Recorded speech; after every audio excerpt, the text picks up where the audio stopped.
Hello everyone, welcome to Beauty Tangents video on highlight, contour, and blush.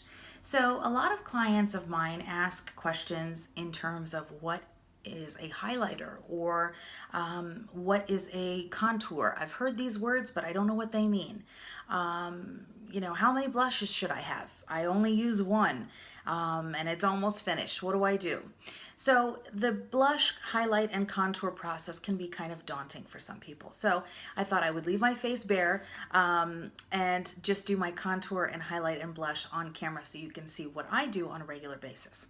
So for the most part, we've all grown up with knowing what blush is for the most part, leaving a rosy flush to the cheeks. It makes everyone look bright and vibrant and healthy, and it's what we would normally achieve on our cheeks after some exercise or some time in the sun.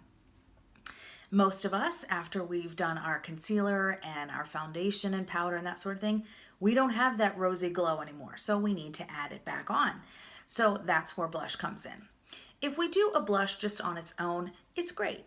However, a lot of us have missed our cheekbones and we want some definition to our face. We want to enhance what we have and minimize our flaws. So that's where contour comes in. Contour is a natural shadow that happens when we have prominent cheekbones. There will be a natural shadow underneath the cheek. And when we turn, or if someone is a very thin or lean person, they will naturally sometimes have a shadow on their face right under their cheekbone. And so that's the look we want to achieve when we're adding in a contour. We want to give ourselves the appearance of cheekbones when we don't have cheekbones. So for someone who has a full face like I do, I have to fake it. So that's where contour comes in. Now, to clarify, contour powder should be cool toned, meaning contour is to mimic a shadow, a natural shadow. The difference between a contour and a bronzer, for example, is that contour is never shimmery. There is no sparkle, there is no glitter in a contour powder. Bronzers can be both. They can be a matte or they can be a shimmery powder. A bronzer is to mimic what happens to the skin when you've been out in the sun or you're getting that sun-kissed or slightly tan or even sunburned effect. And that's what a bronzer is for. It's to warm up the face. So bronzer mimics what the sun does. Contour mimics what naturally happens when you have your cheekbone or a shadow would hit you, for example. So think of contour as shadow and bronzer as what the sun would do. So bronzers can be very warm. They can be anywhere from a very light brown to maybe a deep, warm terracotta or milk chocolate. So they can be warmer. A contour has a lot more gray or taupe in it, so it's much more cool toned and again, not shimmery at all. So for me, I have to use a contour powder that is for medium to lighter skin. Something that is very deep is going to look too harsh or too heavy on me, and then I'd have to use a very light hand and blend a lot away. Something that is a very light grayish brown may not show up as much, and I may have to use more product or it won't give me the effect that I want. So I would have to choose something that is appropriate for light to medium skin. This is a blush actually, but because it has some rosy undertones and also some cool undertone, almost like a taupey plum, I can contour with this and I will show you what this looks like. If I need more definition, more of a shadow on my cheeks, then I will go in with a more specific contour powder. In this palette here, this is a self-made palette. I have two matte powders here, one of which is cooler than this one. So this bottom one is what I would consider a true contour powder. This one is still classified as a contour powder, but just for the sake of comparison, this one would be the one that I would call more of a bronzer than this one. But comparatively, if I put this next to a true bronzer, this would look more cool comparatively.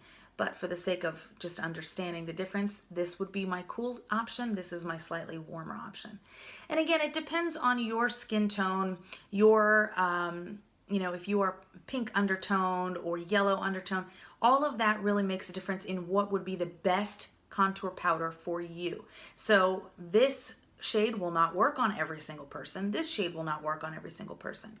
But for me, I can mix these two. I can use one or the other, and they work perfectly. So if I need, after that blush that I just showed you, if I need more definition, I will go in with this one and just help myself along. For a contour, I'm going to use, now you have different options. You can use an angle brush for contour. You can use something that is much more dense. There's a lot of varieties in terms of contour brushes. But for today, I'm going to use this one, which looks very round and fluffy, but if you notice, it is pinched, meaning it is squeezed in so that it creates a wide line here, okay? And it is fluffy because I'm gonna need to be able to blend, okay? So what I'm gonna do is go in, I'm gonna go in with this color here, and I'm gonna go in horizontally into the powder, okay? Tap off any excess, and I'm gonna go right in where my natural cheekbone would be.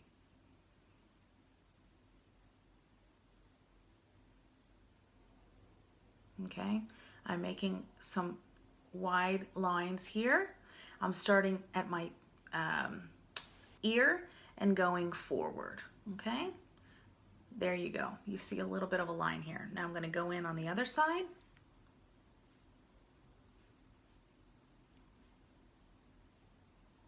Starting from here and coming in just halfway. Okay, so I've made a line here. Now, you can already see the definition is starting, okay? But this is a lot more rosy than I had anticipated, so what I'm gonna do is go in with the other contour powder. Okay, so again, I'm gonna go into the slightly cooler one. Again, go into the powder, tap, tap, tap. Go in at an angle, the horizontal, sorry, and pull in, okay? And it looks harsh, I know. And this one I'm going to pull slightly further down, okay? Now, you can see much more definition. So now I was working horizontally into the cheek, and now I'm going to turn the brush so that it's vertical. And this is when I'm going to start to really buff it in. So again, I'm going to start from here, and as I'm working towards the cheeks, I'm going to go lighter and lighter.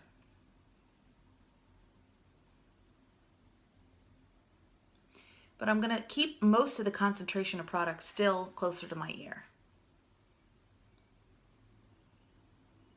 And again, I'm not scrubbing at my cheeks, okay? Some people take a brush and they go like this. I'm not kidding you. I've seen people do this. You don't want to do that. It's almost like you're working with a pencil, okay?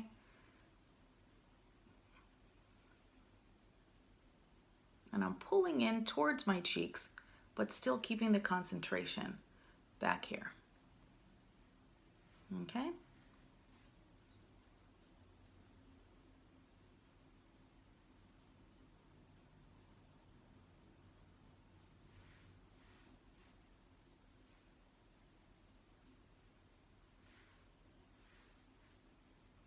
Okay.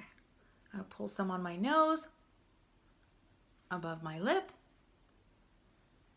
and I will take whatever is left on my brush into the outer corners of my forehead, because again, I have some warmth of product on my brush, and I want to be able to use a little bit of that on my forehead so that it's not stark white, okay? And you can do that as well. And it doesn't matter if you have contour powder on your brush or bronzer, whatever's left over on your brush, you can go ahead in the corners of your forehead and brighten that up. So you've seen quite a difference now. I should have taken a before and after. Oh well. So now I have color to my cheeks. And again, it's not going to be perfect, but for the sake of this video, you see how much of an improvement it makes. Maybe I've gone a little bit too far. If I've gone a little, heavy-handed, I will take a powder that is a creamy, matte or satin finish, and I will use this to kind of clean up any corners or any edges that may be too severe, okay?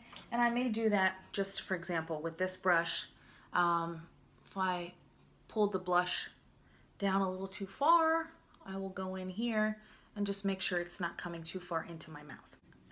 Here is a blush that is a slightly shimmery mauve tone. And I will go in with an angled brush like this, slightly angled. And I will go in just slightly into the blush, just on the apple of my cheek. Okay, just slightly. So I'm gonna do most of my contour work.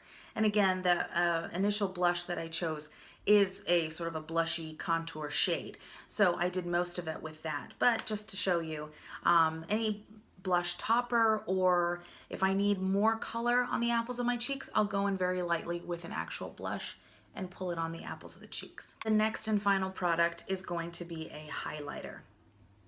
So this highlighter is almost an iridescent goldy peach. It is very flattering. It's great for a variety of skin tones. There are many highlighters on the market. One size does not fit all in terms of color selection for any of these products. So if you need recommendations, I'd be happy to help you. So if you do ask for recommendations, please consider that I do this for a living and I do take my recommendations very, very seriously. So if I send you off to a store with just a name and a brand, a lot of times you may not be able to find that particular product, or you get overwhelmed with the choices, or you end up finding something that is not within your price range and you need another recommendation. So this way I do all of that during our consultation, and that way you get exactly what you want and you didn't have to spend any gas money, any time, or any energy. You just get your package. So back to the highlighter. So I'm going to take this highlighter with a small fluffy brush, and I'm going to tap, tap, tap into the highlighter, tap off any excess, and I'm going to go right on my upper cheekbone, right where my concealer meets my blush, okay? And I'm going to start at the outer corner and bring it in, okay? And you can either swipe it or you can tap, tap, tap. Okay, I kind of do a little bit of both. Okay, and it's kind of hard to see on camera, but hopefully you will. Okay, so I take a little bit there, and it's brightened up under my eyes and also the tops of my cheeks. Okay. And the final step is a blending brush. So I usually take a stippling a stippling duo fiber brush. There are a variety of blending brushes, but I just prefer this one. It doesn't remove product so much, but it does help to blend it. Okay, and I'll take this and I'll go throughout my whole cheek and I'll blend, blend, blend. I'm blending not only the highlight, the blush, and any contour so that it's not too harsh. And I'm going in swirling motions from the apples all the way back. Okay. And again, remember, we're not striving for perfection, we're striving for progress. Anything that you've learned today is better than, the knowledge that you had yesterday. You're improving, you're gaining knowledge, and that's a good thing. I hope that you try out some techniques yourself in your getting ready process. And if you have any questions, you can reach me through any of my social media in the down bar listed below, or comment under this video, and I'll be happy to help you any way I can. Thank you again for watching. Stay tuned for other videos coming up soon. If you haven't already checked my filling an eyebrow video, that's also uploaded probably around the same time. And again, it doesn't have to be that complicated. Blush, highlight, and contour can make a huge difference in terms of brightening up your appearance and giving you some definition and flattering those possibly full cheeks like I do. And I hope that you strive to improve and experiment just a little bit every day. You never know how just one technique can really change the appearance of your makeup and your overall outlook. Thank you again for watching, and I'll see you soon.